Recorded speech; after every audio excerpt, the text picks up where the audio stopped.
అంటున్నారు అధ్యక్ష. ఈ మనుషుల కడుపుల్లో ఉన్న విషయం మూసి కాలుష్యానికంటే ప్రమాదకరంగా తయారైంది అధ్యక్ష. ఏం నొప్పి అధ్యక్ష? నేను ఎవరినైనా విమర్శించిన అధ్యక్ష? నేను ఈ ప్రభుత్వం ఏం కార్యక్రమాలు చేపట్టబోతుందో సభలో సభ్యులు మాకు తెలవాలని అడిగినారు. పాయల శంకర్ గారు ఏమడిగినారు అధ్యక్ష? మేము సభ్యులము, ప్రభుత్వం ఏం చేస్తుందో మాకు వివరించండి, మేము కూడా మా చేతనైన సాయం చేస్తామని మాట్లాడినారు అధ్యక్ష. నేను వివరాలు చెప్పే ప్రయత్నం చేస్తే విషయం ఎందుకు కక్కుతున్నారు అధ్యక్ష? ఈ రోజు క్వశ్చన్ అవర్లో సప్లిమెంటరీ క్వశ్చన్స్ 2 ఉంటాయి. 10 క్వశ్చన్స్ ఉండవు, 10 మందికి ఇయ్యరు. స్పీకర్ గారు అలౌ చేశారు, స్పీకర్ గారు నాకు అనుమతించారు వివరించమని. స్పీకర్ గారి అధ్యక్ష వాళ్ళ ప్రాధాన్యత ఏందో మీకు అర్థమైంది కదా అధ్యక్ష.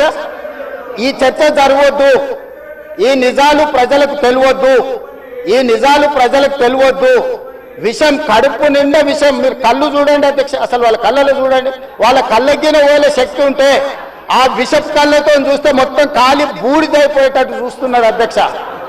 కప్పిపుచ్చుకోవడానికి అద్దాలు పెట్టుకుంటున్నారు అధ్యక్ష. అది కప్పిపుచ్చుకోవడానికి అద్దాలు పెట్టుకుంటున్నారు అధ్యక్ష. అద్దాలు పెట్టుకున్నా మీ విషపు చూపులు ప్రజలకు అర్థమవుతాయి. అందుకోసమని నా మాట ఒక్కటే అధ్యక్ష, ఈరోజు తెలంగాణకు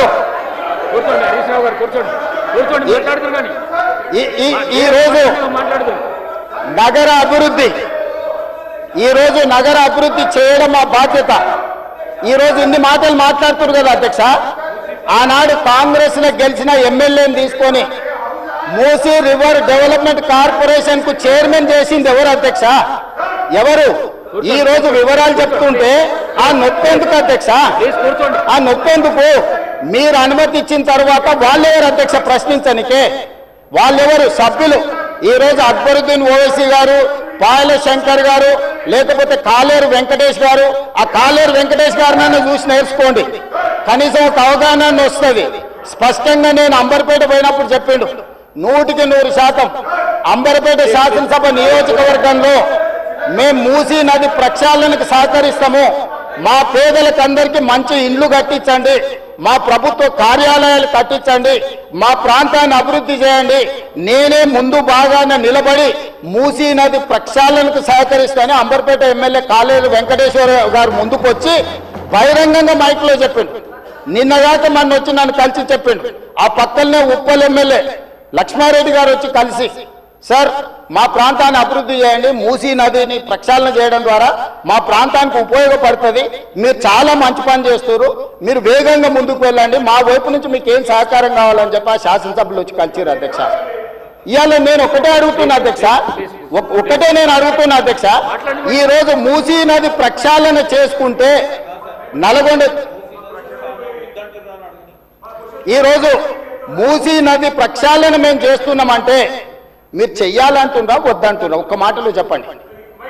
మీరు చెయ్యాలనుకుంటే ఏమి చెయ్యాలో సూచన ఇవ్వండి, వద్దంటే మీ కడుపు మంట ఏందో చెప్పండి, తెలంగాణ ప్రజలు నిర్ణయించుకుంటారు.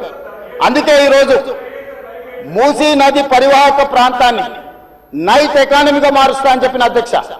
పట్టణం అంతా రాత్రి 9 గంటలకు నిద్రపోతే రాత్రి 9 గంటల నుంచి ఉదయం 6 గంటల వరకు మూసీ నది పరివాహక ప్రాంతంలో నైట్ ఎకానమీని రివైవ్ చేసి అక్కడ హోటల్స్, ఆఫీసులు, అదే విధంగా ఫుడ్ కోర్ట్స్, కల్చరల్ యాక్టివిటీస్ వీటన్నిటిని కూడా ప్రపంచ స్థాయి నగరంగా మార్చడానికి నైట్ ఎకానమీని ఓపెన్ చేయబోతున్నామని చెప్పినాం అధ్యక్ష. ఆ ప్రాంతంలో ఉన్న ప్రతి వాళ్లకు, నష్టపోయే వాళ్లకు అత్యధికంగా నష్టపరిహారం ఇచ్చి బ్రహ్మాండమైన కాలనీలు కట్టించిస్తాం అధ్యక్ష. ఈరోజు వాళ్ళు ఏ పరిస్థితి లేనోళ్ళు, ఏ దిక్కు లేనోళ్ళు, సర్వం కష్టాలలో మునిగేటోడే మూసీ పక్కన పోయి ఇల్లు కట్టుకుంటాడు అధ్యక్ష. మూసీలో ఉండే దోమలు కానీ, కంపు కానీ, అక్కడ ఉన్న వాతావరణం కానీ, శవాలు కొట్టుకొస్తుంటే ఎవరైనా అక్కడ ఉండాలనుకుంటారు అధ్యక్ష. ఏ పేదోడైనా మీరు చెప్పండి అధ్యక్ష. ఒకప్పుడు నందనవనం కట్టింది కదా అధ్యక్ష, మూసీ నదిలో ఉన్న వాళ్ళని తీసుకెళ్లి. ఈరోజు ఆ ప్రాంతంలో నందనవనం మనం పోయినప్పుడు ఎంతమంది జిల్లాల నుంచి వచ్చిన వాళ్ళు ఉన్నారు అధ్యక్ష. ఎల్బీ నగర్ ఎమ్మెల్యే గారికి తెలుసు, నందనవనం ఆ కాన్స్టిట్యున్సీనే వస్తుంది. ఈరోజు మూసీ నది పరివాహక ప్రాంతంలో ఉన్న పేదలకు మంచి వసతులు కల్పించి వాళ్ళ పిల్లలు చదువుకోవడానికి మంచి పాఠశాలలు ఇచ్చి వాళ్ళకు ఉద్యోగ ఉపాధి అవకాశాలు కల్పిస్తామని మేమంటే లేదు, అది అట్లనే ఉండాలి, తరలించడానికి వీల్లేదు, కట్టడానికి వీల్లేదు, మేము అడ్డం పండుకుంటాం, మేము నిలువు పండుకుంటామన్నారు. మరి మన వర్షాలు వచ్చినప్పుడు పోయి పండుకునేది ఉండే అధ్యక్ష, పోలేదు. ఏమి లేనప్పుడు పోయి ఆ పక్కనున్న కాలనీలలో పండుకొని వచ్చారు అధ్యక్ష. ఇప్పుడు ఉండమని ఉంది అధ్యక్ష నెల రోజులు. ఇప్పుడు వద్దంటున్న వాళ్ళు ఉన్నారు కదా, నెల రోజులు మూసీ నది పక్కన ఉండమని చెప్పుండ్రు అధ్యక్ష. అంబర్పేట శ్మశాన వాటిక ఉంది కదా అధ్యక్ష, ఆ శ్మశాన వాటిక దగ్గర ఉన్న శవాలు, కులిపోయిన శవాలు, కాలిపోయిన సగం కాలిన శవాలు ఉన్నాయి కదా అధ్యక్ష, వీళ్ళందరూ అక్కడ ఉండమని ఉంది, చూడమని ఉంది. ఏ దుర్భరమైన పరిస్థితి ఉందో అర్థమవుతుంది, ఏ దుర్భరమైన పరిస్థితుల్లో ప్రజలు ఉన్నారో అర్థమవుతుంది. అందుకే ఈరోజు ప్రపంచ స్థాయి సంస్థలను కన్సల్టెంట్గా పెట్టుకున్నాము. ఫస్ట్ ఫేజ్ ఒక కొలిక్కి వచ్చింది, మిగతాది కూడా విడతల వారిగా ప్రాజెక్టు రిపోర్టు జరుగుతుంది. నేను హైదరాబాద్ నగరంలో 5 ఏళ్లలో 1,50,000 కోట్లు ఖర్చు పెడతాం, మూసీ నది ప్రక్షాళన చేస్తామంటే 1,50,000 కోట్లు కాంట్రాక్ట్ ఇచ్చేసారు, రేవంత్ రెడ్డి 25,000 కోట్లు తినేసిండని మాట్లాడుతున్నారు అధ్యక్ష. ఎంతసేపు వాళ్ళు ఎట్లనో మిగతాలు కూడా అట్లనే అనుకుంటారు అధ్యక్ష. కాంట్రాక్ట్లు ఇచ్చుడు, కమిషన్లు కొట్టుడు, లిఫ్టులు పంపులు పెట్టుడు, ఇండ్లలో కనకవర్షం కురిపించుకున్నాడు, పోయి జన్వాడల్లో లేకపోతే మొయినాబాద్లో ఫామ్ హౌస్లు కట్టుకున్నాడు. ఇంతకు తప్ప మీరు చేసింది ఏంది?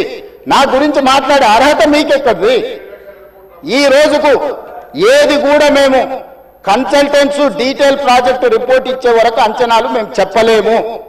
ఏంటంటే మేము 80,000 పుస్తకాలు చదవలేదు, మాకంత నాలెడ్జ్ లేదు, మేము అట్లా దొంగతనాలు చేయాలని పని కూడా పెట్టుకోలేదు అధ్యక్ష.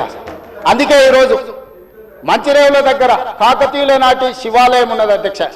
850 సంవత్సరాల పురాతనమైన శివాలయము మంచిరేవుల దగ్గర ఉంది అధ్యక్ష. గ్రేహాండ్స్ ల్యాండ్ ఉందా, ఈ రోజు అక్కడ శివాలయం కట్టదలుచుకున్నాం అధ్యక్ష. మన సంస్కృతిని కూడా పునరుద్ధరిస్తున్నాం. ముందుకు వచ్చిన తర్వాత మక్కా మసీదు ఉన్నది, ఒక అంతర్జాతీయ స్థాయి మసీదును అక్కడ కట్టదలుచుకున్నాం అధ్యక్ష. నదీ పరివాహక ప్రాంతంలో ముందుకు వస్తే సిక్ చావుని గౌలిగూడ దగ్గర ఒక అద్భుతమైన స్వర్ణ దేవాలయం లాంటి ఒక సిక్ మందిరాన్ని కట్టదలుచుకున్నాం అధ్యక్ష.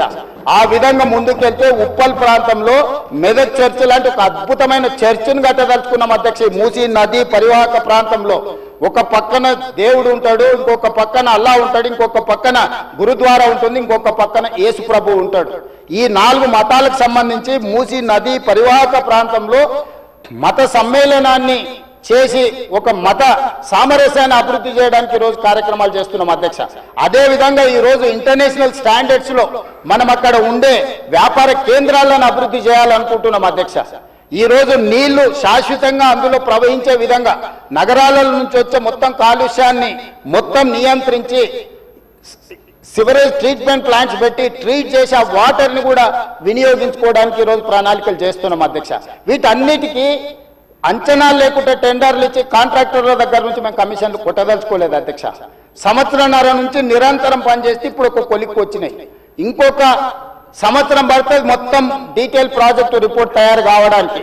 5 సంవత్సరాల కోసం కన్సల్టెంట్ కంపెనీని పెట్టుకున్నాం అధ్యక్ష. 5 సంవత్సరాలు ప్రాజెక్టు డిజైన్లు ఇవ్వడమే కాకుండా, అంచనాలు వేయడమే కాకుండా, నిర్మాణంలో కూడా వాళ్ళ సహకారం ఉండాలని చెప్పి ఈరోజు అంతర్జాతీయ స్థాయి కంపెనీలను తీసుకొచ్చి మనం పెట్టుకున్నాం అధ్యక్ష.